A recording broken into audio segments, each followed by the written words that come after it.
my dollars make it hurt.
These my dollars make it hurt.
And a very good evening, everybody. Welcome along. It's Monday night. It's a little bit after 9 p.m. and we're back with this week's episode of Tea and Tops. As always, my name is Graham. With me is my good friend Jason. Jason, how are we doing tonight? I survived the weekend. That's all that matters. I'm not going to go into details. Other than that, it was a great weekend. yeah, we've made it through, right? The start of another week. I've got 2 weeks of holiday coming up, man. I should be excited. After this week, I'm off for 2 weeks, so... Right before Christmas, you end Christmas break as well. No, I'm not. That's the payoff, you see. So Gotcha. I have to. I've been very magnanimous and agreed to work all the way through Christmas, so my colleagues can have the time off that they need. So I'm having my 2 weeks starting next week. So yeah, try and make the most of the weather. Or there's hopefully still some golf to be had. But anyway, Yeah, never mind. exactly. We can do tales of my vacation as we progress through it. But before then. Let's have a little crack at covering the last week or so in baseball cards. It's not been a hugely busy week, but outside of Project 70, which continues to shock and awe, I think is probably the best way of putting it. But we'll get on to Project 70. We'll start with a little bit of news. So, the Montgomery Club memberships came up for renewal and also for new purchases this week. So. If you're not aware of the Topps Montgomery Club, it's like a special club. It's well titled, where basically you pay an annual membership fee, and you get first access to Topps online exclusives. So all the Sapphire products that tend to sell out really quick, and basically any Topps online exclusive, you get first crack at it a couple of days before the general public, so you can secure yourself some of the usually very limited Topps online sets. membership has kind of crept up over the last few years. Sort of, I think last year renewals were 200, and I think a new membership was 250. This year renewal was 300, if I'm not mistaken. Is that right? That what Donna It was said? 300 for your renewal, and the new And- member price is oh my gosh! And if you're sitting down for this one, yeah, $600 if you wanted to join the Montgomery Club this year. So a nice 300% increase, depending on how you like to do your maths. I like to do it properly. Yeah, 300% increase over last year. $600 to join them if you want to be a member of the Montgomery Club this year. Memberships were incredibly limited, and of course they sold out instantly, even at that price. They did. They were going to the secondhand market for crazy prices too. Yeah, I know. I find it funny that people are willing and able, or I can understand why they're willing, but I find it interesting that they're able to resell their Montgomery Club memberships like that. But, you know, whatever. There's money to be made, I guess. I love the flippers are flipping their membership. The flippers are flipping their accounts. I know. The flipping flippers are flipping their accounts. Yeah, it's pretty wild. So that was a fun one. I tried to get one. I would have paid the $600, but by the time I got near it, you know, the website was doing its usual, and yeah, they were gone. So oh well. That's It's 3 a years. shame. 3 years I've tried to join. 3 years I've totally failed. You know what? I should have told you I knew somebody that was not renewing the membership. Well, this is true. Then I could have been one of those people who scalped an account. Well, so the other thing is, Topps only has a license for a couple more years. Well, Is it worth that's it? true. Yeah. You know, I mean, you get membership now, you really only have 3 years of things there. But I think you did some maths. Sorry, Mathematics. Thank you.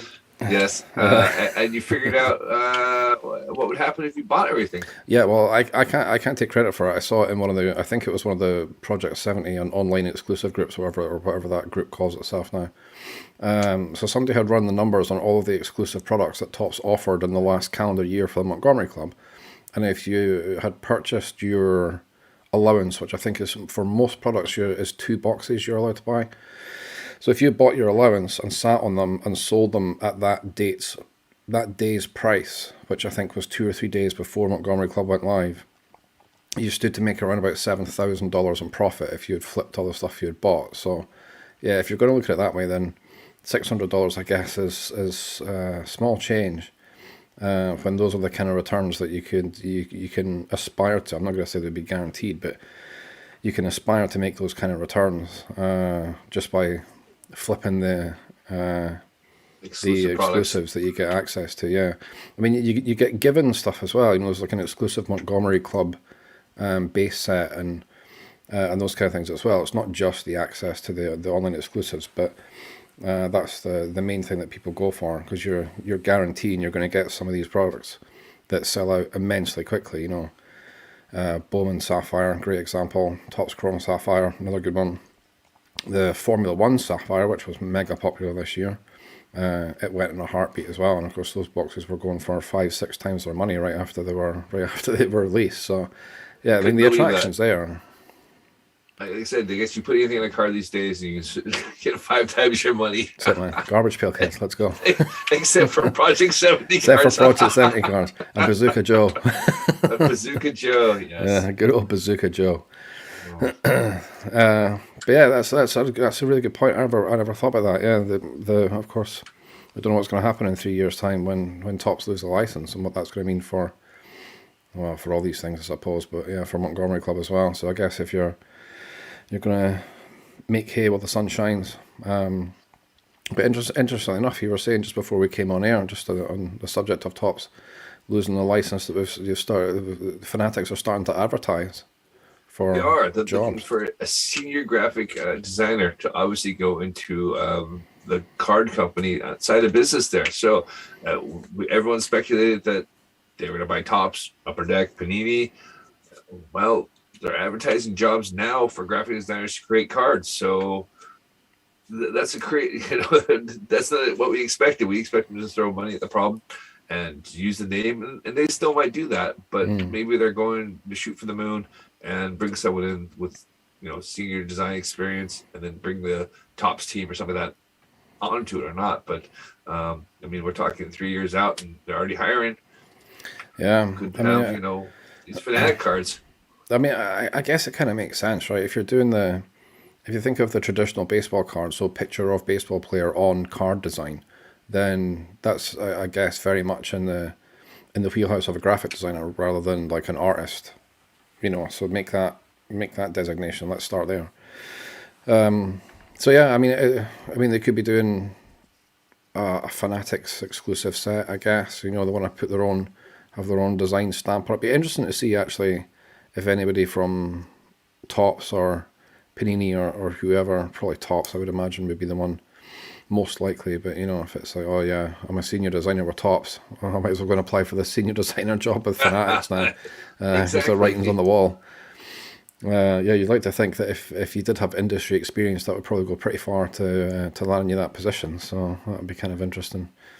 I don't suppose we'll see what happens, but I guess everyone's used to having Topps and top products for the last decade.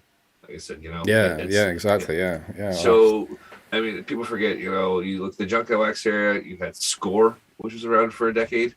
You had Fleer that was around for 2 decades. Donruss, Leaf. Leaf, yeah, still going, yeah. Yeah, so, there was, all sorts of people that were creating cards back then. So it's not really unusual to see, Fanatics to go, all right, we'll step out on our own, see what happens. And maybe that person's just crap. And they go, we'll just buy Topps instead. Yeah. Who knows? I mean, it really comes down to if you actually look at a baseball card, the frame. Yeah, exactly. Yeah. It's about designing that overall look, isn't it? For most of the products, there's obviously artists get involved in some of the top stuff just now. Like obviously we've had Josh Trout on, who's done a lot of museum collection and gallery and that kind of thing. So. Of course, we don't know what the future holds for those brand names specifically. I think Fanatics will probably want to bring as much variation to the trading card space when they take it on that Topps do now, and Panini as well. It's like every week there's, although that's a really crap time for me to say that because there's no new releases now until the first week in December. So choose my words carefully. This week, so there's things on the sale. There's all the Black Friday sales, and they're not going to release anything this week. I think they deserve a week off, even though they're behind on everything. So yeah, we've got a big hole in new releases up until the start of December, which, like you say, will be like a week past, a week and a little bit more after Thanksgiving, and then it's all guns blazing right up to Christmas, and it's like, who the hell is like spending money on their hobbies in the build up to Christmas? I suppose all the boomers with no kids now who are buying, who make up the backbone of Topps' business. All the guys that still live in their parents' basements. You got no bills to pay. Yeah. You can buy all the things you want. They're all playing Forza Horizon 5 right now. Don't worry about that. All the frozen pizza you want. You can come up for meals occasionally. It's a different thing. Like we've had this discussion before. We have friends that live in North America there, and salaries are different. There's definitely a huge disparity in salaries there. So people making 6 figures just drop money on this stuff like it's no problem. Yeah, it's an excellent point. Yeah, I mean the stuff will still sell. I'm not saying for 1 minute that they've screwed the pooch on their release calendar and they're never going to sell anything in the build up to Christmas. Like of course they are, but yeah, a nice hole in what's happening between now and December. But you can start saving your pennies because on Hogmanay, as we see here in God's country, which is Scotland, or December 31st, I guess, for our international listeners. Topps Transcendence coming out, $28,000. Let me go check my couch right now. Yep. That'll be my annual 100 and probably 28. If you're lucky, 100. Yeah. No, I'm trying to run the math real quick. At 28 grand, it's probably about $150 gamble on a single card. Okay. Right. Probably. I don't know. I'm trying to do it. I can't do it. Don't ask me to do maths, but can I get fractional ownership in that? Yeah. Can I give you a fiber? That's a small fraction, man. Yeah, I've done it every year for like the last 3 years. I'm in there. You're going for it, yeah. The last 3 years I've done Topps Transcendence, so I've kind of missed it this year, and every so often it pops in my head that I've not done Topps Transcendent yet. I'm like, wow, where's Topps Transcendent? But there you go. It's not out yet. That's why. So I kept thinking I'd missed it. But yeah, it's coming out on the 31st of December apparently. But then, having said that, they were supposed to release Big League in July. And then just before we came on air, I was like poking around for news about stuff that's coming out, and Big League's been pushed back to the 22nd or something of December, so it's been delayed again. So who knows? This is Big League 2021, not Big League 2022. Yeah, right? dude, it's going to be into 2022, I think, before we see, if we see it at all. They might end up just totally cancelling it, but which would be To a be shame fair, because Big League's a There fun could be product. a work lockout, and it might give us something to do like there. Yeah, now that John Deere got their one settled, right now it's Topps' turn to walk out. Yeah. So yeah, we'll see. So still delays abound, but I've got Transcendent. The Bowman Transcendent's already out actually. I think I did a Bowman Transcendent break last year as well, but the breakers that I follow have either missed it or they've not done it. But I'm sure they'll be doing Topps later on. So yeah, that'll be my. Bowman's just all the rookies and the guys in the minors. Yeah, that's right. Yeah. But it was a pretty good Bowman class this year, so it would have been kind of fun to get in on Transcendent and with that small chance of hitting the jackpot. So I'm assuming Spencer Torkelson. I'm assuming Julio Rodriguez. Yeah, you're putting me on the spot now, and I don't know. I could go and look it up. Jason Dominguez. I don't know. Yeah, like any Jason Dominguez card, that's for sure. No, just out of curiosity, there. Like I should know my league depth more than I do now, but I don't. I don't care. No, I'm trying to see. I'm very quickly trying to look it up, but I've not listed who the key ones are in it. Yeah, now I feel like a fool because I should know as well. But no. Anthony Volpe. Volpe, yeah, you're picking up the Volpe, Yankees see? prospects, man. You're being nice to me. I am because that's what everyone wants. Yeah. It's like every Wanda. Yankee prospect where he gets super hyped and he trades away and they suck, and it's just like, yep, that's about right. Yeah. I can't remember who had first Bowman on this, but the thing they're pimping in the blurb is one Wander Franco or Alec Boehm through the years autograph card, numbered one of one. That's in every case. There was only 100 cases made. Currently 19 grand a case. So right. Okay. yeah, so you've got 19 grand floating around. I'm gonna go take that second mortgage on my flat right now. And you fancy 84 baseball cards because that's all you get, and a VIP event invitation. Then yeah, have at it. Even this was delayed. Look at this. The 24 August it was supposed to be released, and it's only just come out. So. Oh gosh, right. I've noticed that with my suppliers for what I'm getting, and they are running into supply chain problems as well. So yeah, well, you've been rocking Topps recently, right? ooh, explain. What am I missing? Well, you've been buying them out of fine art prints. Oh, we're going there. Yes, exactly. They have dropped the price on their Topps Project 2020. I think it was the first 100 prints, maybe not quite, or maybe it was a select few.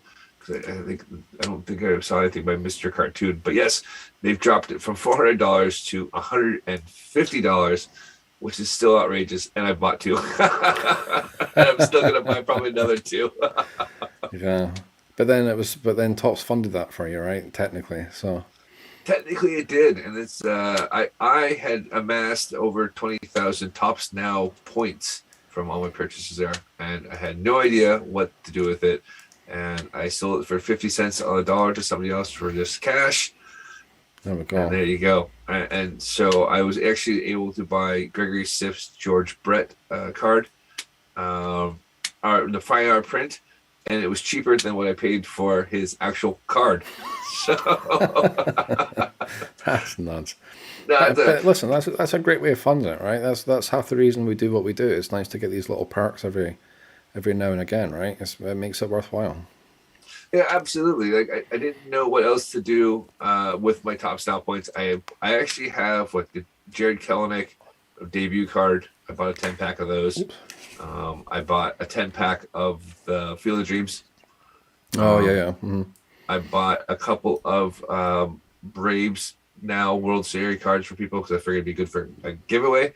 And then I was looking at that and going, Oh gosh, there's not been anything for months that I want to buy with these things. It's not the baseball season as well. Like I mean, Yeah, so we're not going to get Topps Now baseball until April.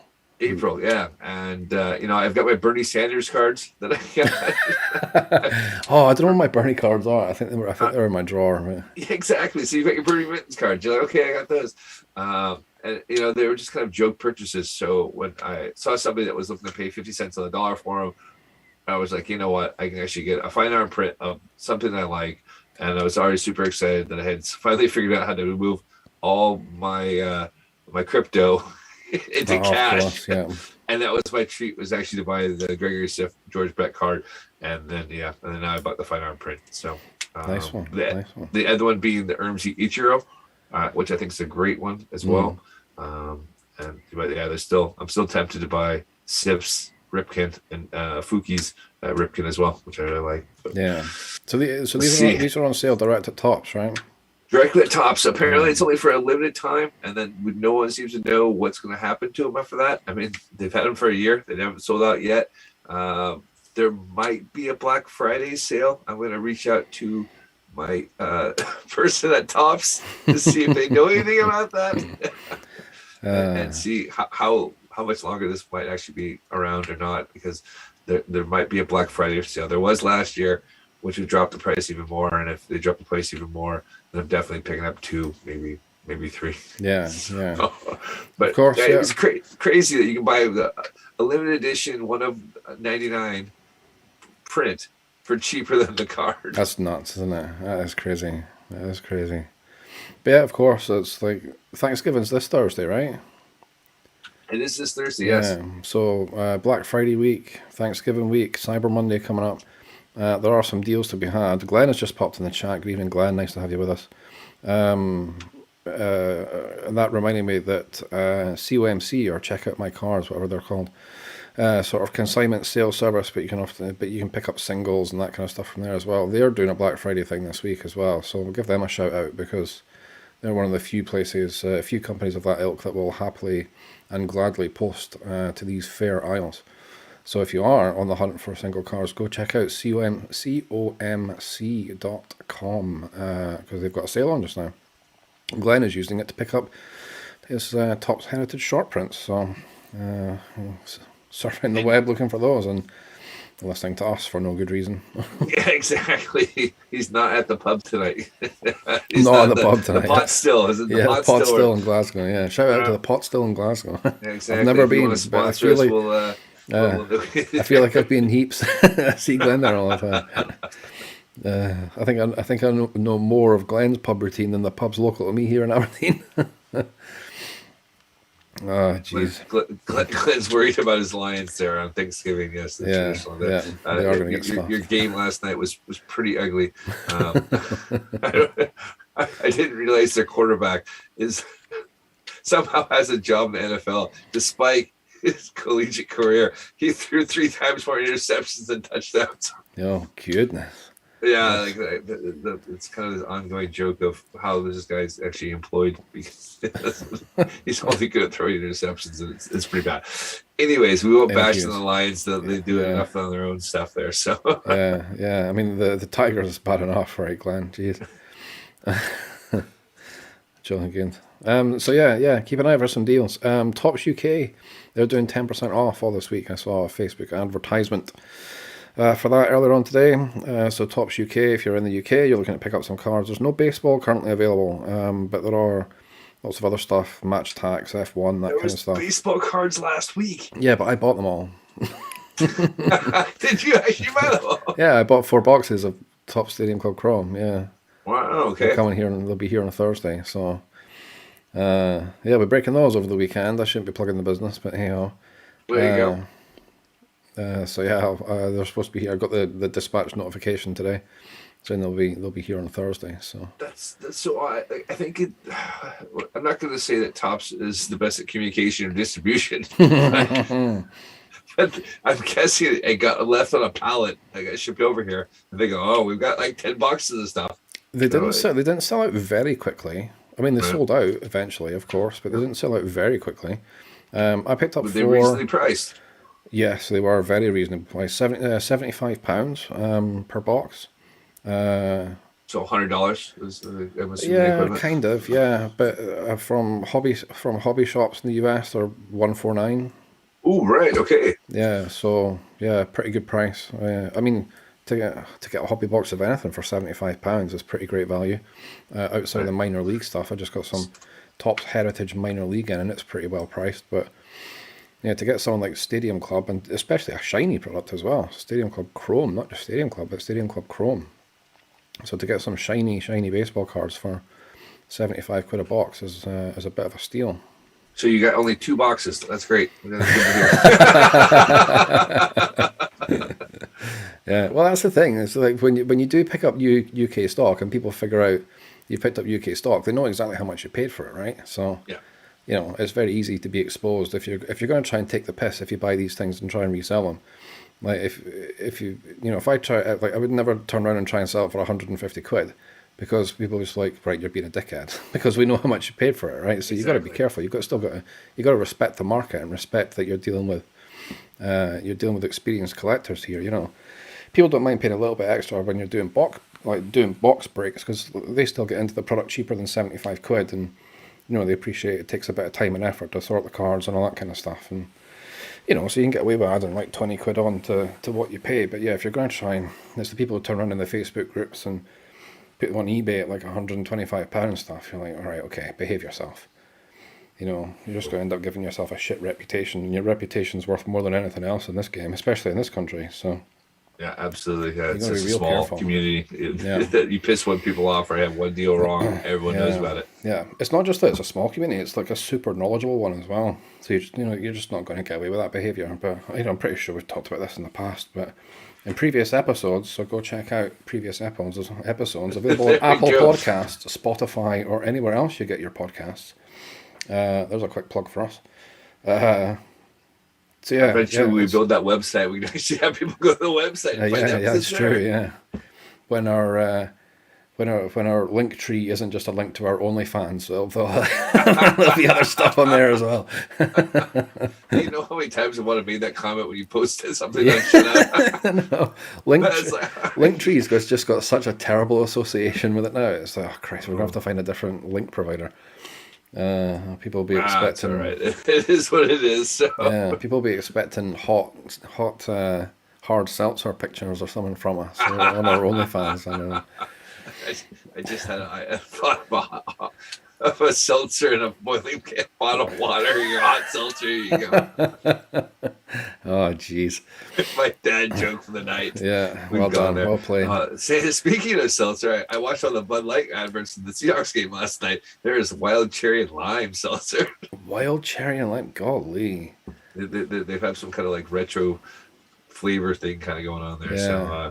So we'll have to go talk to our connection for our Christmas presents. Oh, that's a good point. Yeah, I've been off them for a little while actually, but there's a really great YouTube channel called Unemployed Wine Guy is the name of the YouTube channel. He's That like guy's great. Oh, as well. He's freaking brilliant, right? He's so good. And he often does the seltzers, man. They're well funny. He's worth checking out on YouTube. Absolutely. He does a great Iron Brew review. Oh, I haven't seen it. Oh. Yeah. He does. Yeah. Do you know I have to send this back home to everybody. do you know the It's- Canadian chef Matty Matheson? No. No, shit, I need to send you. He's doing a little web series for Channel 4 here, and he made an Iron Brew chicken tikka masala. Like I watched the video for the other day, and he was drinking Iron Brew and saying all manner of wonderful things about it. It's hilarious. I'll need to send you a link to that. But Right. yeah, for this week in seltzers, go check out Unemployed Wine Guy on YouTube or on TikTok actually, because he does shorter versions on his TikTok. You well mean the worth other watching. podcast, Sliders and Seltzers? Sliders and oh shit, we just named it. Yes, There we go. that's really Ross, funny. we want that graphic. Yeah, coming soon. Sliders and seltzers, I love it. All right. I'll write that down so we don't forget that. Yeah, So take a do- note. Take a Do note. the usual old guy thing. What was that? Yeah, what was it again? Yeah, we'll put it on the Miro board. There's one for all my tech colleagues. Ah, jeez. All right. Anyway, moving on from everything seltzer. Let's talk about Project Shambles. Project 70. This is the most exciting product there is out there. Come on. You never know what you're getting each week. Artists come, artists go. So we have a new artist. So Ron English, not Ron English, sorry, Action Oh, you Bronson. fumbled it. I did. I was looking at Ron English cards. Sorry to hear that, Glenn. I got thrown off by it. I was looking at Ron English cards before we got the show. So, but yes, your man Action Bronson has dropped out 7 cards into the project, and now we have Sket1, who is an illustrator and toy designer, is what he does there. So the really sad thing is, according to Topps, everyone who had bought every card of any artist, so Sket's gonna have a 13 card set, will get a poster. Yeah. So your Action Bronson one, but you missed your card. You missed the poster by 1. Dude, I'm furious. I genuinely can't believe it. So the very last card, what turns out to be the very last card, is the first one that I miss. So not only, who knows? You never know. If he had sold one more card, maybe he would have stayed in the project. We'll never know. We'll never know. And that's the one that I failed to buy. You so broke now, him. Furious. If nothing else, the posters will be cheap because nobody will freaking want it. So I'll pick one up off eBay. Exactly. You'll be able to get that 7 card poster of Action Bronson's set. It'll be like a 6x4 picture. It'll be a poster. You can get it like wallet size to put in there.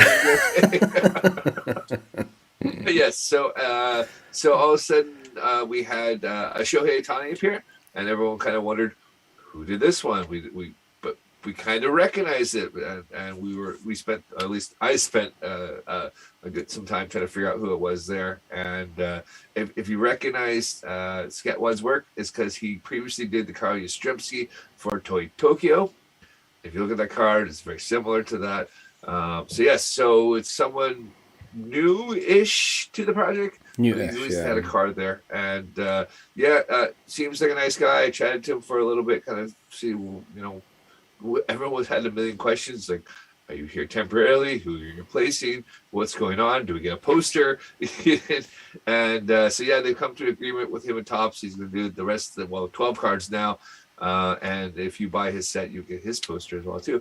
So it should be exciting. I really like his artwork. It's kind of very colorful. It really kind of pops. So I can see why it worked well for Toy Tokyo and their stuff out there. He asked for a couple suggestions, so I threw a couple of real left name out there, and we'll see if they get produced or not. Well, you never know, right?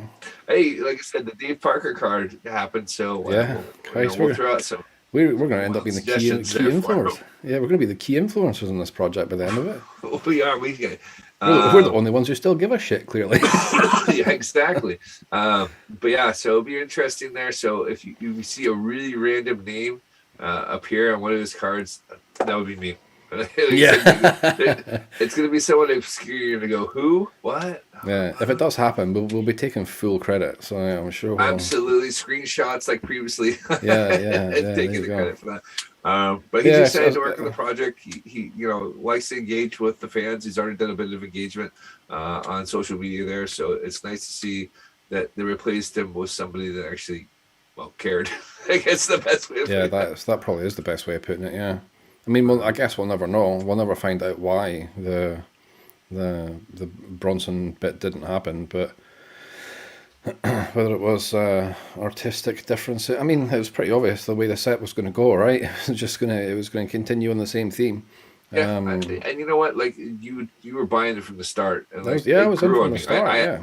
I actually liked his design, like the Ricky with the car. That was pretty cool. Like, was it well thought out and produced? No, but that was what he was going with. I mean, if you look at his drawings, I mean, it looks like my 8-year-old child could do the same thing.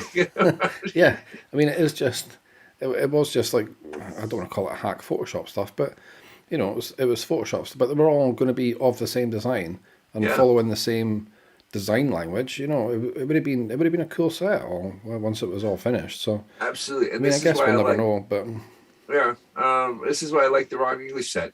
His cards are whack, but they are all the same 1971 card set, and they're really colorful. And when you put them all together, it's going to look fantastic. It's going to look like a solid set. It's not going to be, say, I guess Blake's are pretty the same. Lauren's are great. They'll all look great with that there. I'm trying to think of someone off the top of my head who's kind of Jeff Staples kind of had a couple of mini sets here and there. So those mini sets will look great, but as a whole, it's not going to look that great. Yeah. I mean, it's great. I mean, if nothing else, it's another artist who gets a platform out of this, right? And we've seen what it's done for the likes of Lauren and DJ Ski and stuff like that. It's. I mean, Ski was obviously pretty big before he started. But he was doing all right, yeah. But he was doing all right. But I know who he is now. I would never have picked him out of a lineup before the start of this thing. And I think a lot of people will probably be the same. It's not like he's pitching to his target demographic by doing baseball cards, right? So I think he's exactly. he's definitely expanded his audience quite a lot, I would say. Yeah, I mean, absolutely. I mean, if you look at Lauren, she's blown up in this whole project. And shout out to Lauren. I know you watch every show. Hope you're feeling better.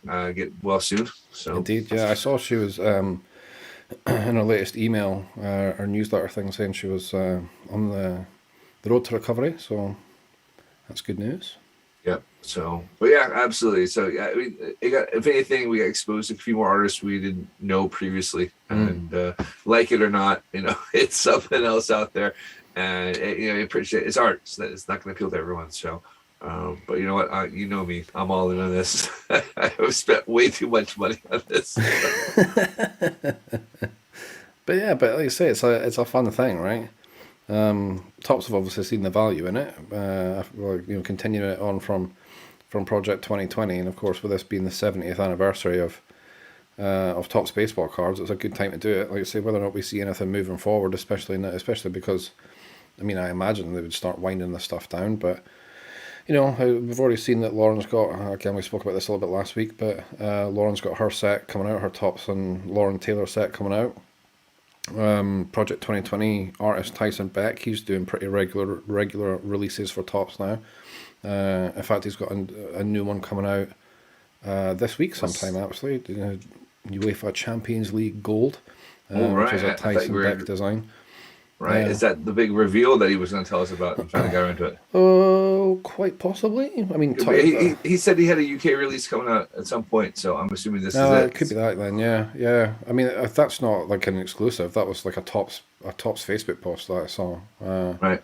I think yesterday. He had mentioned it a while back. There was something coming out that he was working on there. So, but he's been busy on working on his own cards with Steph Curry.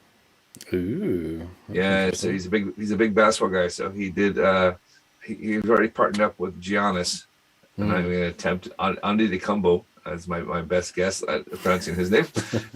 You're braver than me, man. I wouldn't have taken that one. Well, I play basketball with a bunch of Greek guys, so I got a couple days, Papadopoulos, I'm good to go on these things. So. I think there's a reason everyone calls him Giannis. Yeah, let's call him John. Greek John, he's fine, he's okay. That big guy over there. So he's obviously been that, and he's just signed something with Steph Curry. So that's coming out when Steph Curry breaks the career record for 3-pointers made in the NBA. Okay. So if you're a basketball guy, when that ball swishes through the hoop, like that card goes live immediately. So. That's pretty cool. Yeah, I thought so too. That's a great tie-in. Like that's something that would never have happened before. To go, you know what? When he breaks that record, that card goes live. So that'd be pretty sweet. I can see a lot of old dudes like ourselves seeing F5 every time the ball goes in the air. Yeah. Yeah, you got to imagine that Top Shot will do something pretty. They'll do something for that as well. Yeah, gosh, I see they're still going. There's like a third release coming out there. Yeah, man, they're forever in my inbox. Top Shot. Yeah, they're keeping busy. Let's put it that way. But before we change, no Project 70 cards this week. They actually took a break, so this actually pushes. This will push the project back to mid-March now. Assuming there are no more breaks, which we know will be one for Christmas and most likely New Year's. So yeah, or unless they go to like 5 a day or something ridiculous, and then Who knows? So Who again, knows? there was 4 car releases Monday, Tuesday, Wednesday, Thursday, and then a 2 car release on Friday. So no, It's so funny it's when there's just willy projects nilly at all this over the point. place. Yeah, So it's yes, so funny enough, we have 300 cars to go. So that's what's left now. God. Remember when we were buzzed for this at the start of the year? And now I it's still just like, enjoy fucking make it it. end. It does. Everyone's like this, like it's the world's longest project, and I think it's the worst part about it is you're gonna come to the last like 60 cards, and it's gonna be Blue the Great, which apparently has got most of his cards done, and and you're gonna see Sketwine, which is fine. He's playing catch up. Yeah, he's got to play catch up, yeah. Yeah, but you're gonna see like an artist release 2 or 3 one week, and just be like, yeah, I really I'm really over this, and there's nothing else to draw you in. There was No. autos and foil cards, and I don't know what they're gonna do Maybe, unless they tell the artist to have some kind of giveaway. yeah, maybe chase cars. Some of the artists are still doing chase cars as well. I think every artist is allowed to chase cards, so that might help. But you're also coming into, well, like I said, Christmas, and bills to pay in Yeah, man, January. it's a So shitty time of year. Like Christmas coming up, and then of course the big in the UK. I guess I'll speak in broad UK terms, but like this January is always a sucky month as well because everyone gets paid like I'm getting paid on the 17th of December, like this year. So that pay has to last me until the 24th of January. So that's getting on for a 7 week month. wow. Yeah, exactly. Yeah. And of course, if you've been credit carding like a boss in December for Christmas and stuff, then that all hits in January. So yeah, December and January traditionally exceptionally bad in months in the UK, which is why we have such big sales around Boxing Day and New Year's and stuff like that, to try and coax people to open their wallets again. But so yeah, it's a fairly rough time of year for trying to sell anything. And again, I'm speaking in broad UK terms, but it's the same everywhere. People have different outlets for their money. They're buying gifts for them, for themselves and their families or their friends and stuff. So Holidays. You can go on holiday now. holidays, yeah, hobbies tend to take a bit of a back seat, and yeah, people have gone off on holiday. And I mean, I just came back from Norway, but that wasn't holiday, that was work. But so yeah, the world's starting to open up again. People want to get away on vacation, so yeah, there's lots of places people can Lots spend of money. All right. So yeah, Top Shot. Top Shot, go on then. Seeing as we touched on this subject, have you opened yours yet? No, so I haven't opened No. mine yet. I don't know until they allow you to trade it unopened. I'll hold on to it. So I'm sitting on it. I mean, we've had it for a year. It's already been a year. Yeah, I haven't checked mine. Mine are still sealed. Yeah, I'm still sealed. We need to log in to see if they're still there. Do you know That what? was That's a like my bloody good Wax point. account. Yeah, but it's like I need to. What was that? I've still got that Blake token on OpenSea as well, so I need to go back on OpenSea and see what's going on there. And I've got the Topps Bundesliga ones on Avalanche, Right. Yeah. so I'm like all over the place. Like from the start of the year, going, "Ooh, what's all this crypto NFT nonsense?" Now I've got stuff spread to the 4 winds. I can't even remember what I've got. Exactly. I've got the exclusive Blake thing on OpenSea. My Wax accounts are empty. I've got Bundesliga stuff on Avalanche.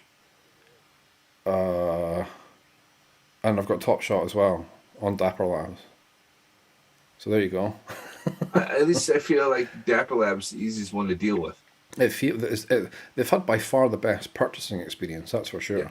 Absolutely. And if you want to go to the marketplaces there, you have like 3 options. There's like buy packs, view marketplace, and something else. So like that's it. Like there's no getting lost in it. Like I found I was trying to withdraw my Wax, that it was a pain in the ass to do so. Because you had to transfer it to one place and then transfer it to another place just to get my money out. Yeah. But we got there. We got there. Shout out to whoever posted the link to the Reddit link on that. That made life easier. Even then, I was still kind of crapping my pants as the money was going like, it's gonna be gone. Yeah, yeah. But at least like with Dapper, I felt like it was an easy thing to navigate. There wasn't a whole lot there. I mean, the Wax one, it was straightforward to use, but I didn't feel confident in it 100%. Yeah, but then like you say, there's the downfall of Top Shot, is that we can't do anything with the packs, and that was the big money spinner on Wax with the original Topps Baseball NFTs, because price of Wax went astronomical about a week ago, 10 days ago. And you could sell your packs, and of course sealed packs have got way more appeal because people don't know what's in them. And that was by far the best way to get your money out if you were still holding the NFTs this time last week. And of course, like I say, on Top Shop, we still can't do anything with the packs. We're just sitting with sealed packs we can't do anything with. So you either bite the bullet and open them and then deal with the singles, or, you know, I would imagine inherently they're worth more sealed. So yeah, it'd be good to see. We can't be the only ones who are saying, when the hell can we start selling packs? So, but I can't profess to keeping up with it, other than, oh Christ, there's another email from Top Shot. Ben. So, to be fair, they've been coming out like once a week, so yeah. You know, I've bought my kind of Top Shot. I'd like to get more, but the same thing. Like I'm trying to watch basketball again, but with these midnight starts, like I'm either working away at midnight. We're too old, man. We can't be up at midnight anymore. Oh no! I'm still up at these times. I'm not worried about that. I mean or I'm playing Red Dead Redemption, so I'm shooting things. Oh, I tell you, here's right. A slight. I digress slightly into old men getting old, but I made myself a sandwich at midnight last night, and I had the worst heartburn. I was up like twice in the night with heartburn because I decided to have a ham sandwich at like 12:15 this morning, technically. When I was catching up on TV shows, as I tend to do, and I was sorting cards for a Topps update break I did last night, but which was kind of fun actually. It was the first of Topps update that I've opened this year. It's got some pretty cool stuff in it. What's in it? That just the card design is cool, or is it's cool inserts? It's like mega rookie heavy, and you know, with rookie cards being the thing that people want, although not so much out of update, but people want the rookies. Your man's in it. That's what his proper rookie card is. Kellenic. I think half the break I called him Kellenic as I'm inclined to do. I usually. And then I corrected myself and I was like, no, Jason's going to shout at me. It's Kellenic. So yeah, I was watching another break. And you pulled some old guy and you got his name wrong. I can't remember who it was. And I was like, just leave it. I'm not going to correct you. It's become a joke, really, to be fair. So yeah, a couple of Kellenic rookies. Kellenic, tomato. Yeah, that's all right. Yeah, a couple of his rookie cards, which was kind of cool. I reckon half the box, there was 460 cards in the box, and I reckon half of them were rookie cards. Wow. Okay. So as I like to sleeve them up because they're the ones that become potentially worth more over time. So I put all the rookie cards in sleeves before I send them out. So that cost me 2 packs of sleeves on top of the cost of the break. I know, man, it was a nightmare. But yeah, they've got some pretty cool looking insert sets as well, and we hit some like nice low numbered stuff. And this is one for those who are watching live. But there's a set called Topps Black Gold, which Glenn actually reliably informed me was a redemption only product from the early 90s, but really cool looking thing. Right, okay. It's sort of difficult to see. There is like a sort of shimmer pattern through it, but I've got I can see it. It's got this bluish black color that shimmers in that. I'll take it out the sleeve because my hands are clean. But, and now it's picking up your back. I think. Now it's going back. You can kind of see it, yeah. That you can see actually, it's the reflection of our stream, but don't worry about that. All right. Oh, apparently Glenn's making me deals on a Kellenic card, so we'll talk off camera there.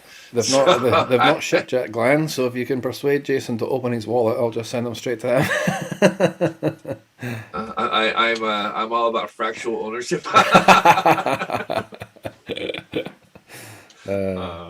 Yeah, so that was last actually, night. So interesting thing. I've decided when I was going to collect cards because Project 2020 and Project 70 will have to end. I hope there's something next year. I also hope my wallet and my bank account don't hope something happen next year. I imagine something will happen with them, and maybe we'll do something with the artist there. Yeah. But I decided what I was going to do is I was going to find out of the cards that have been made, mainly for Project 70, which one of these guys are still alive, and I can do through the mail autographs with them. Ah, that's kind of cool. I thought you were about to say you were going to start breaking into some modern cards for a minute there. I thought maybe Oh God, no way. Like you're just going to use Bunt to scratch that itch. Bunt absolutely scratches that itch for me. Because it's Museum Club that you're quite excited about right now, right? No, actually, I decided not to. Oh, you want me to buy the real one, huh? But Josh isn't in it. You know, if Josh had been in it this year, Yeah. or no, Josh isn't in it. Didn't he have my ton of cards in And there? Tribute was a favorite as well, right? Yeah, Tribute was a favorite. Yeah, exactly. No, I'm all good. So, I've collected a few already. So my Frank Viola is going shipping out tomorrow, and we'll see how that goes. And the rest of them will happen after New Year's because there'll be too many Christmas cards floating around the U.S. and people buying too much shit. Yeah. I'm Sending worried anything through the mail just now is just a nightmare. All right, so I'm gonna wait on that, but I'm gonna collect a bunch of Hall of Famers. So Wade Boggs, Andre Dawson, Ryan Sandberg are the couple of off the top of my head there, and then I'm gonna see if who else might be able to do that. So I would love to get a Reggie Jackson autograph, and I'm not looking for like. To be fair, I'd love to get like say a Jeter or like a Mo Rivera, one because his autograph is stunning. Yeah, it's really, really cool, yeah. You know, He actually takes like $200 or something to sign stuff. yeah, minimum. And I have his Mikhail B foil card, and I would love to see his autograph on that. Yeah. Get it in white. It'll just pop on I that thing. think I can't remember if I have a Mariano Rivera autograph in my collection or not. I'm not sure that I do. I picked up a David Coulton autograph card the other day. Nice. Yeah, there you go. £10 in store credit. Thank you very much. So I'm going to try at least once a month to see how it goes, and I guess the hard bit I'm worried about is, do I send it tracked to, or not tracked to them because it's going to go to somebody in the States, and then they'll obviously send it to there. But do you get it tracked for the player to sign, and then so you know it's been shipped out or not? Oh. This is going to be the interesting experience. That's the dilemma. Yeah, because the thing about doing that is that it'll get expensive fast when you start doing that. Yeah, I'm not going to send it tracked over here. It would go to my friend in the States. They ship it out because like, I don't have the stamps for it, and then get it tracked and then ship back to them. Got you. Yeah, okay. and then when I've had because I said I don't need the cards right away, so that person can bring it to the National for me, or I can have them ship it over there as poster prints. Poster prints, yeah. Poster prints. Just carry that shit in your hand luggage, man. Yeah, but you know what I mean. Like, so, yeah, I know. So it's gonna be an interesting thing to see how it all works out because, I started noticing there are a lot of Hall of Famers who sign for like $20. Yeah. That's funny. I'm pretty sure I might have talked about this on a previous episode, but it'd be a while ago. But yeah, I've had designs on doing a through the mail project as well, so it'd be interesting for us to pick that up in the new year, and we could sort of coordinate and then talk about our shared experience with. Well, mine's slightly different. So obviously in Allen and Ginter every year, tops include personalities as well as baseball players. So I'd gone through all the recent, the modern Allen and Ginter releases and picked up single cards of personalities and that I personally find interesting and go, oh, that's left field that Mark Selby, the snooker player, has a card in Allen and Ginter. So I picked up like all those singles with the intention of doing the same thing and try to send them through the mail to get autographed and then sent back. So yeah, that'd be kind of interesting. We could be doing it as a shared thing to see how we get on. You're chasing Hall of Famers. I'm chasing comedians and chefs and and hot dog contest winners and stuff like that. You know. To be fair, a Kobayashi autograph would be pretty cool. So. That dude, if I get the Kobayashi one, I'll be stoked, like over the moon. If I get the Kobayashi one, I think I've got the Joey Chestnut card as well, so I'll be going for. I'll be going for them both. But yeah, when I saw the Kobayashi card, I was like, oh man, if I can get the Kobayashi, that would be amazing. I'd be so stoked at that. I would probably get that one authenticated, like send it off to like Beckett or PSA or whatever, and get them to authenticate the signature and encapsulate it, because I think that would be a pretty cool thing. But yeah, absolutely. And then I'm I'm going to try an HGA submission. Oh, okay. So I'm going to Are you take. going with the guy in the UK who does it? There's a guy in the UK who submits to HGA. Uh, you know what? Maybe I'll do both. So I just wanted to see how it looked with the Project 2020 card. I got a couple extras, and it's of an artist I like and a player I like. So I was like, I just wanted to see, but I don't know. I think you can do it for like $15. Yeah. If that comes with a custom logo on there, because you can send it in not to get graded, but just to get encapsulated and have a custom logo, which I think is cool. Yeah. Because I could really care less if my card's a 8, 9, or 10 or not. I'm not doing it for the value of it. I'm doing it because I think the label looks cool.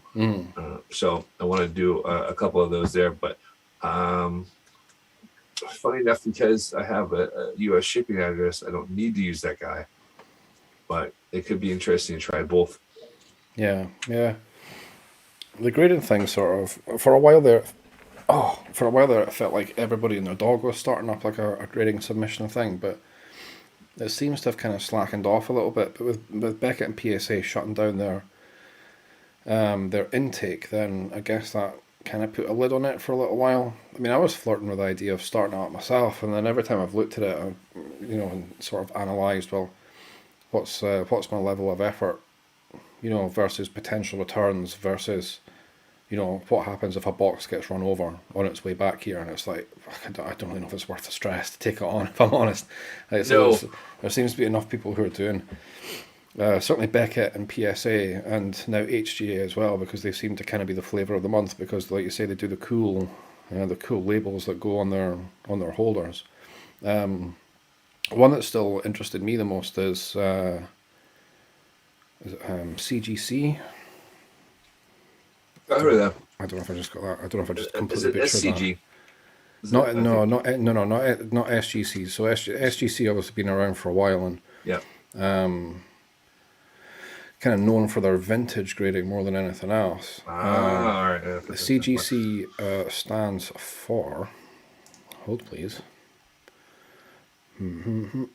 Certified Guarantee Company LLC, out of the US, specialised mainly at the minute in comic books, coins, those kind of things. But about a year or so ago, they started up their CSG arm, which is their sports one, which I think is Certified Sports Grading or something like that.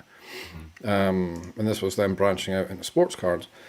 So I got an email from them, maybe a week ago, saying that they're expanding their base in the UK, but to deal with comic books, Pokemon, coins, that kind of stuff. Didn't actually mention the sports card side of it, right. But I think it would only be a matter of time.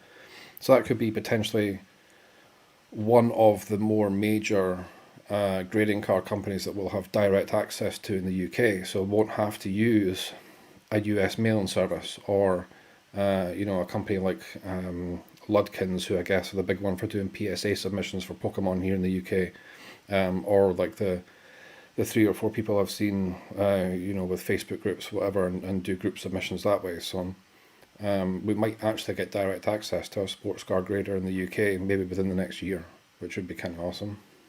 That would be cool. Yeah. But yeah. CSG, I mean, they take the very sort of traditional look. It's somewhere between Beckett and PSA. It looks more like PSA than it does Beckett, but they do the subgrade thing that Beckett does and PSA doesn't do. Right. Kind of classic looking holder, just with a white label, and their font's quite distinctive. It's like a tall, skinny font. So yeah, they have a pretty cool, pretty professional look. And you can stack their holders, which is one of the unique selling points as well. Like, they stack really nicely together, which Beckett and PSA ones don't. They just slide off each other and they're a pain in the arse. But I don't have any graded card. No, that's not true. I have fractional ownership. You have fractional ownership. You and your goddamn fractional ownership. When are we doing? We'll need to do a show. When are we doing a show about fractional ownership? We'll need to do it. Well, yeah, maybe next week. We gotta do some research, and there it came up. Somebody had bought some was calling them tech bros in the sports card world that own fractional ownership of these things, and I think that's probably pretty spot on. Yeah, that is spot on, because it started with stocks, right? So, and somebody's looked at it and gone, well, yeah, but nobody can afford to buy Tesla stock because it's like, however much it is per stock. And it's like everyone wants a Michael Jordan rookie card, but nobody can afford one. But they want to benefit from the potential value of it. So yeah, fractional ownership makes a lot of sense. You know, it's one of these grey markets. Is that probably the best way of putting it? So it's a little bit unregistered. It's a bit. It's Wild very Wild West, but no one knows yet. yeah. It's very yeah. I don't know. I can't think of the right way of putting it. But But it's not. so it's also the same thing. Is they also inflate the value of these cards for their fractional ownership to say we're going to sell it this much in there. It's kind of owning your own auction house and then inflating your sales and so Yeah, yeah.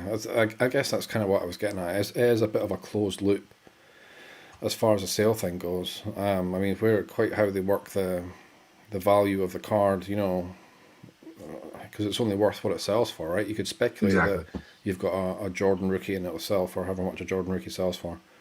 But if you actually went to sell that card and it sold for 15% less, then as a business, you're wearing that, right? But yeah. I suppose you play it out over time, you know. I don't know. It'd be good to get somebody on from one of these companies to explain it to an We'll idiot do. like There's me. Loop. There's that. We're definitely going to explore Luke, that. yeah, We Luke's the one that we were speaking to for a while there, right? yeah, we can go and explore that again. So Yeah, yeah, that'd be a good one to do actually the next little while. So before we close, 'cause it's 10 Yes. o'clock now, I was watching a video on the most I graded. don't want to know. Oh my God! Did you get the same? Did you get the same recommendation as me? the PSA one. Yeah, like the most graded. Yeah, I haven't watched Yeah. it yet. Go on. Oh, I did watch that. Oh, Yeah. spoiler Okay, alert. I'll ruin it for you then. All right. So if you've not gotten that recommendation yet, go watch that video and leave a comment of who do you think the most graded card is. So it was interesting. So Randy Johnson's rookie, 89 Upper Deck rookie, was in there.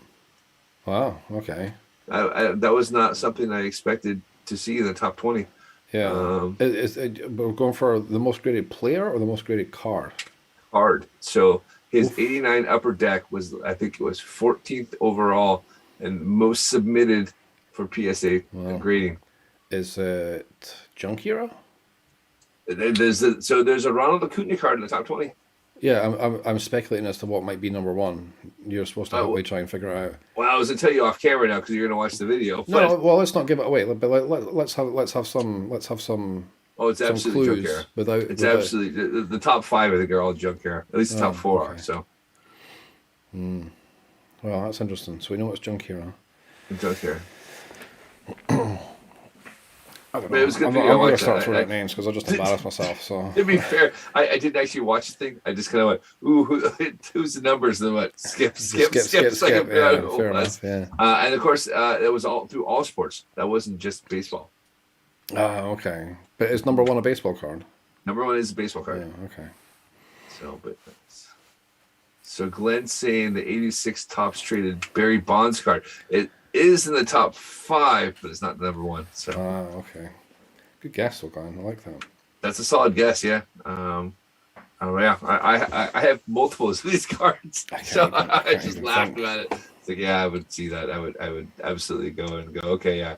I go to mom's basement. Mom, where are my cards? Like, I let's get them slapped. Let's get them great. Is it someone who we joke about now because we thought they were going to be huge and they didn't turn out to be anything? Kevin Mass is not in the top 20. I couldn't remember his name, but yeah, you know Either exactly it's who I'm Ricky talking Jordan or Greg Jeffries. about. Is it a Bo Jackson card? It's not a Bo Jackson card. All right, I'm going to stop guessing because I don't want to get it right because I'm going to spoil it. Yeah. So, if you haven't watched it, I think it's Sports Card Investor or something along the lines there. I posted a video about the top 20 most submitted cards. If we find it, we'll maybe tweet it out or something after the show. And, Yeah, absolutely. go So, watch it. I did that. But I was surprised to see like an Acuna made the top 20. So, That doesn't surprise me. I was trying to think of a modern player that might appear there, and Acuna was in my head. there's another one. Tatis. Yep. Yeah, it doesn't surprise me. Trout. There can't be too many of the 2011 updates. No, I don't but- think there was too many Trouts in there. Yeah, I thought it was a very. I did ask it as a question. I didn't want to nail myself to Because I that. want to say the number 1 card had over 75,000 submissions. Jesus, was it Jeter? No. Right, okay, I'm going to stop guessing because I don't And want to give it it's not Aaron Judge either, Glenn. So you have to find that video. We'll share it later. But yeah, it was worth to spend the Was 7-minute video. Was Judge on the list though? I don't think so. See, the problem with the really new guys is that there's too many rookie cards. Yes, exactly. You know, it's before you had 3. It was Yeah, top yeah. standards are clear. Yeah, now there's like 86 different tops one. Exactly. Yeah, I mean, generally their first one is the most. Anyway, never That's mind. interesting. That will be we'll do that one there. The McGuire card is in the top 5, Glenn. He's guessing. It's not number 1. Let's It's just top 5. let's just sit and wait for Glenn to nail it. But we should do that. We should go and each pick a modern player and research how many cards have been produced with them and Oh. which ones are most valuable. Listen, I need to get a little bit better at Python before we start like doing a deep dive into trading card database, because that would be a lot of fun. But my programming skills aren't quite there yet. But, I was just going to go on PSA and go through which cards are there. but if we're talking about just produce, like, have you been on trading card database? Yeah, I have. The website, yeah, tcdb.com, for those who don't know it. It is a wealth of information. I love that website, but my God, you can get lost in it. It's a database of every trading card ever produced, and it's wonderful. Okay, so it's on. So you're gonna find DJ LeMahieu's rookie card, the most valuable card, and I'll do Shed Long. I've got a DJ LeMahieu rookie card that I found clearing out a box. Can you believe that? Yeah. All right, Glenn's guessed it. He finally got it. So it was taking. Oh, okay. Well, let's not say it out loud. If you're watching along and you're in Facebook, you'll be able to see. But yeah, let's not say it out loud. Let's not spoil it. But yeah, we'll tweet out the video. But of course, that kind of makes sense when you see it written down, doesn't it? Yeah. Yes, of course. Oh God, yeah, that was How a could I real forget about obvious that? one. Yeah, that famous Cincinnati Reds player. Shed Long. Yeah. Oh, jeez. All right. But yeah, Shed Long. we can do that. Actually, I'll go do. Actually, it'll be interesting to see what's available for Jared Kelenic, because he's a new player. There'll be a ton of cards coming up for him. That's funny, right? So Kelenic stuff is a mess as far as I'm concerned, because like this is supposed to be his rookie year as far as trading cards are concerned, and then the first lot that came out, he had short printed cards that didn't have the rookie card designation. He had some inserts that didn't have the rookie card designation, and then I think Topps Update, so the one that's just come out that I've been opening over the weekend, I believe is his first true rookie card in a Topps flagship product, I believe. But also in the same product, he's got like the rookie debut, which is a sort of rookie card 0.1. But then he's had other short printed cards that have been rookie cards in sets that came out before this. It's a mess. Like I don't understand. At the best of times, I don't understand what qualifies as a rookie card and what doesn't. That's fine. That's it. I'll go do the research, and we'll do one card, and we'll do Kelenic, and because obviously if it's confusing for you, it's going to be a shit ton of confusing for me. If we can muddle through an episode of going, I think this might be his card. It would be a fascinating case study. You're quite right. I commented on Randy Arozarena on Sunday night when we were doing the break, because we pulled a couple of Randy Arozarena cards, and it feels like in some form or another that dude's been a rookie for 4 years, because he won Rookie of the Year this year, but his rookie cards, his baseball card rookie cards were last year, and then he had cards the year before as well. Yep. And it's like, it just feels like the guy's been around forever, and he was huge through all the products last year to pick up his rookie card last year, and this year he wins Rookie of the Year. Like, right, why can't everyone get on the same page with what a rookie is? You got to remember, so he didn't have enough at bats to qualify rookie, because he was out with COVID most of the season, and then took off the playoffs. Basically came up in the playoffs, and he was traded in the middle of that as well, because he was with the Cardinals, and then he came across the Rays. Went batshit in the like you say, in the postseason. Oh, I don't know, whatever. Yes. Yeah, that would be a fun case study actually. We can do both of those. We'll do Kelenic and we'll do Arozarena, because his card by Gregory Stiff is what I'm considering his rookie card, and should be his most valuable card.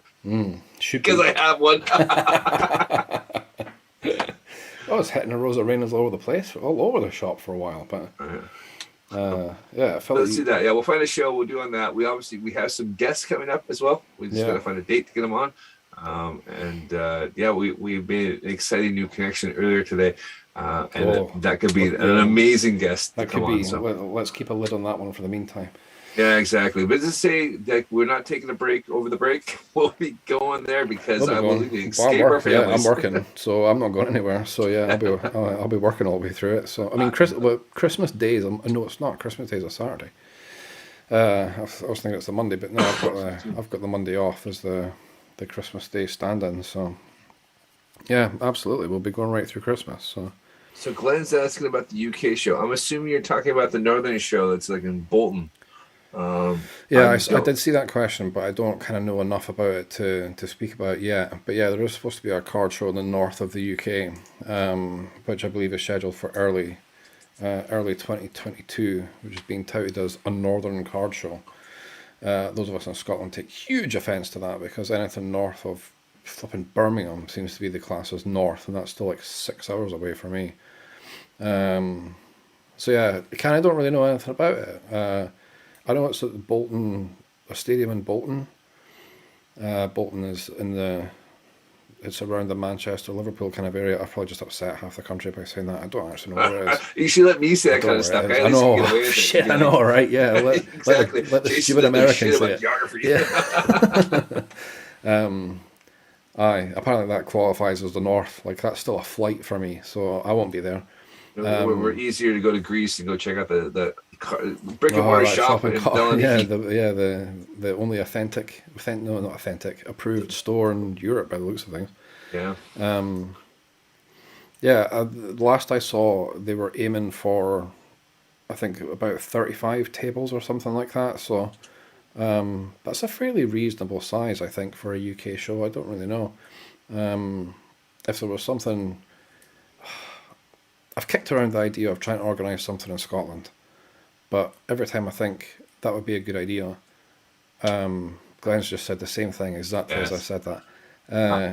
Every time I think we should sit down and try and put a show together, something comes in to consume my time enough, without taking on another project.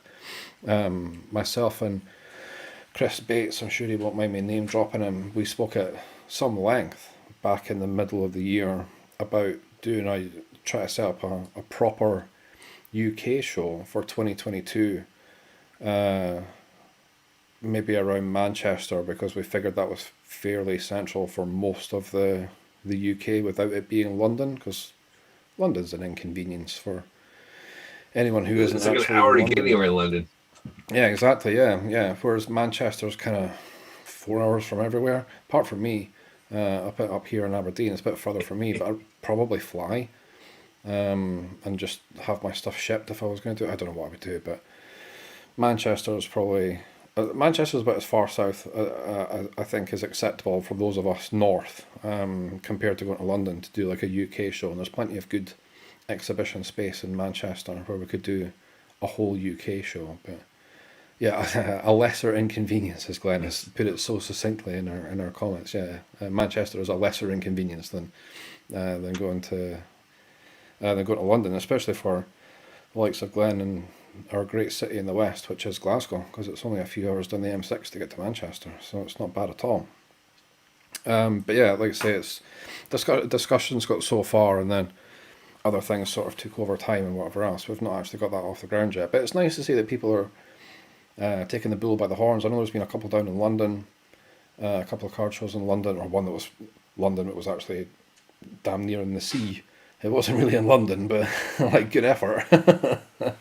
I see Ardrosin has been volunteered to there. I believe that was for the whiskey tasting golf outing for the Scottish baseball card show. Oh yeah, that's what we need to do. If we're going to have a planning meeting, and that's what we're doing it. We'll have a planning meeting in Ardrosin, in the 19th hole of one of their golf courses. That sounds like a great idea. So yeah, the car shows are starting up again, which is good. Like I said, there's been a couple down in London. There's this one in the north, in inverted commas, for early 2022. I think if we put something on in Scotland, I think it would do quite well. There's a good amount of collectors up here. I think a lot of the collectors in the north of England would make the trip up.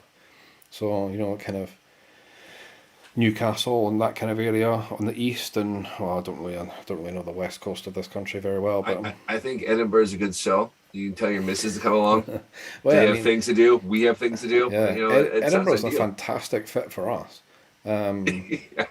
If we're Just going the- purely for a Scottish audience, then Stirling's the natural choice because it's an hour from everywhere, apart from me. Yeah. But it's only 2 hours away from me, so it's less of an inconvenience. Thank you, Glenn.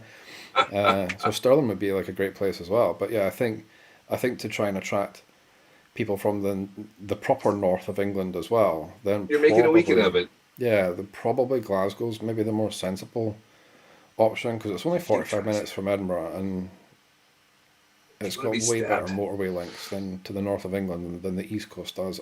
As much as it pains me to say it because I'm an East Coast guy through and through, right? But I will bow to my colleagues in the West that they do have better links to the north of England than the East Coast of the country does. But But you know, the missus can't go to Edinburgh. You know, you can go to Well, Glasgow, so she that's can- nice. the missus can go to Edinburgh and I can go to Glasgow. I'm perfectly incapable of navigating across this That's fair true. nation. But that was what I was told by other people that they could bring the missus along, and the missus would be happy in Edinburgh. So That's that's yeah. the key. That's the key to getting a card show organised in Scotland is pleasing our wives Exactly. to let You us know, do such a thing.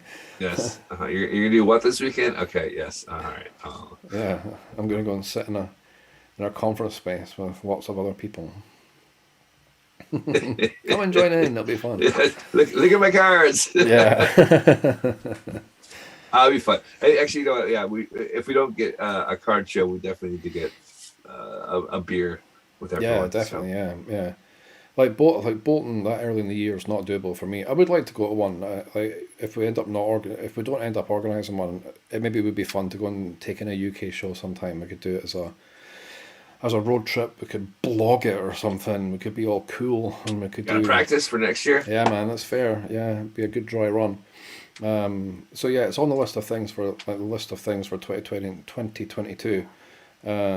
Like doing in-person sales is another thing for 2022, which I know you and I have talked about a bit before. Like so, going to like some of the baseball tournaments and representing there, and little teaandtopps banner. And Little- shirts, polo shirts, and all that. We need merch. We need merch. Yeah. A little ball caps and bagpipes banner. You know, we'll go down and rep all of our side hustles. Well, good thing we'll have those card stands, so you know, we'll sort of. Yeah, that's true, man. Yep. So We'll if be you don't know what I'm 3D talking printing the about, site.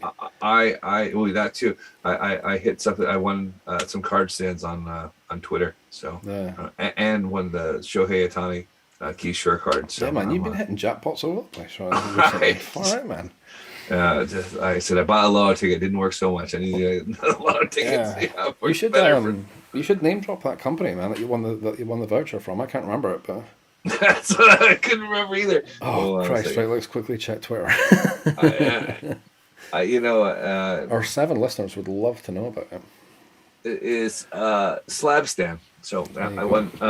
I won the Shohei Ohtani Keysure card, which was dropped in value to only $50. Oh no! No. Oh no!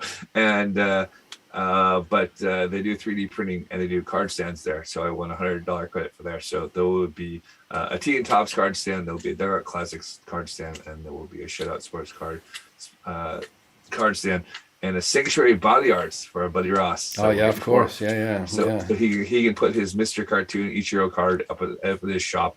Do I need And, to do another commercial then? Do you? Yeah. Go Are you for in it. Edinburgh with itching to get some ink put on your body? Come and join us. Sanctuary Body Art.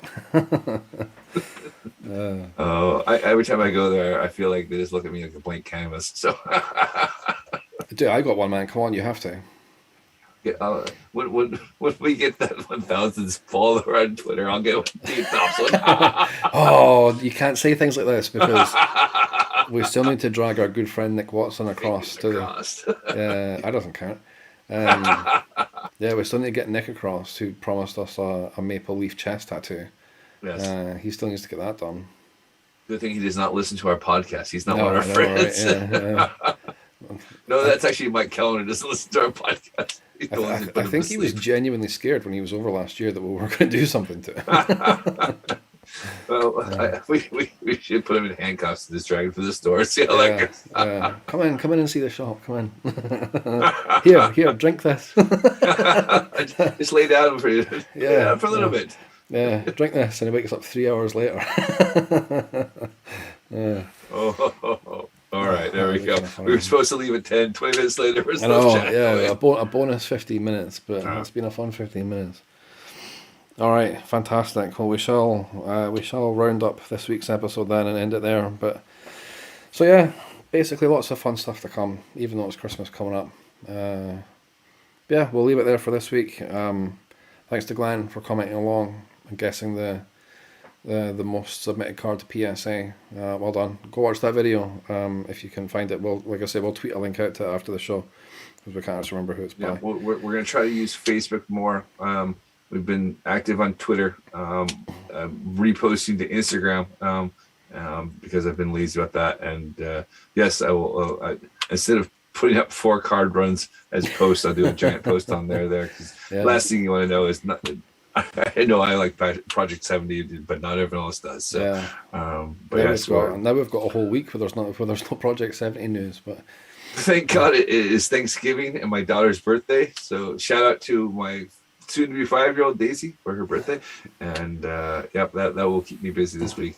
Yeah, not to mention my crappy weekend last week. Yeah, it's true. Are you deep frying a turkey on Thursday? No, I'm going to someone's house on that, and then I go and hang out with Brett and Chris and Manjeet on Saturday to do the traditional British Thanksgiving. Yeah.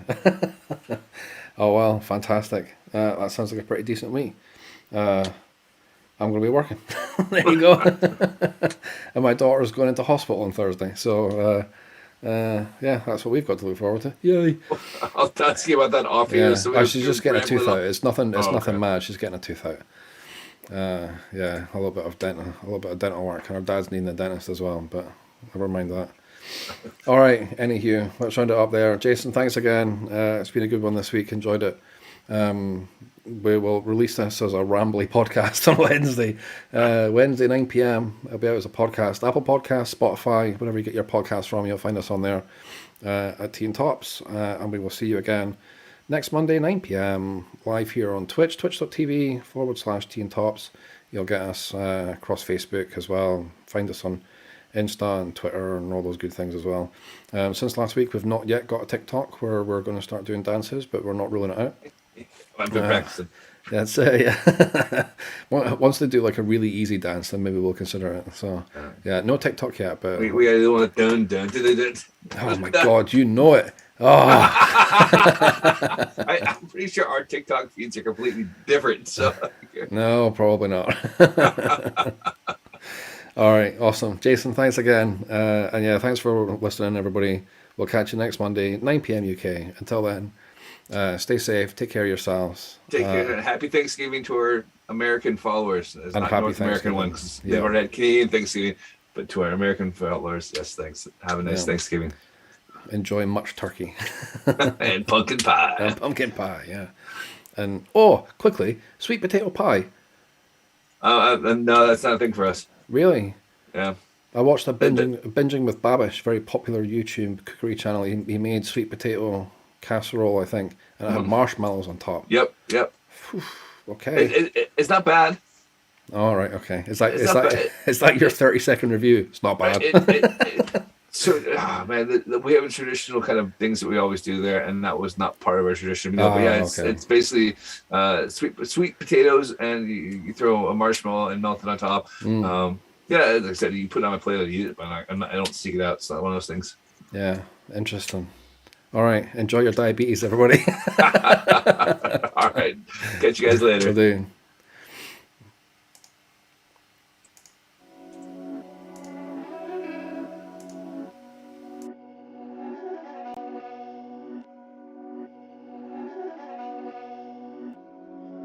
These bad dance make it hurt.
These bandanas make it hurt.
These bandanas make it hurt.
These bandanas make it hurt.